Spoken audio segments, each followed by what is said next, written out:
Nifty 50 ಬುಧವಾರ April 2, 2025 ನನ್ನ ವ್ಯಾಪಾರ ತಂತ್ರ. ಖರೀದಿ ದೀರ್ಘ ತಂತ್ರ. 23,200ಕ್ಕಿಂತ ಹೆಚ್ಚು ಖರೀದಿಸಿ. ಮೊದಲ ಗುರಿ 23,300, ಎರಡನೇ ಗುರಿ 23,487. ನಷ್ಟವನ್ನು ನಿಲ್ಲಿಸಿ 23,150. ಮಾರಾಟ ಸಣ್ಣ ತಂತ್ರ. 23,150ಕ್ಕಿಂತ ಕಡಿಮೆ ಮಾರಾಟ ಮಾಡಿ.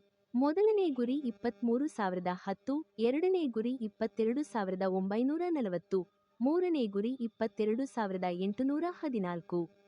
ನಷ್ಟವನ್ನು ನಿಲ್ಲಿಸಿ 23,190. ಹಕ್ಕು ನಿರಾಕರಣೆ. ಮೇಲಿನ ಮಾಹಿತಿಯು ಖರೀದಿ ಅಥವಾ ಮಾರಾಟದ ಶಿಫಾರಸು ಅಲ್ಲ. ಷೇರು ಮಾರುಕಟ್ಟೆಯಲ್ಲಿ ಯಾವುದೇ ಸ್ಥಾನವನ್ನು ತೆಗೆದುಕೊಳ್ಳುವ ಮೊದಲು ದಯವಿಟ್ಟು ನಿಮ್ಮ ಹಣಕಾಸು ಸಲಹೆಗಾರರ ಸಲಹೆಯನ್ನು ಪಡೆಯಿರಿ. ಧನ್ಯವಾದಗಳು.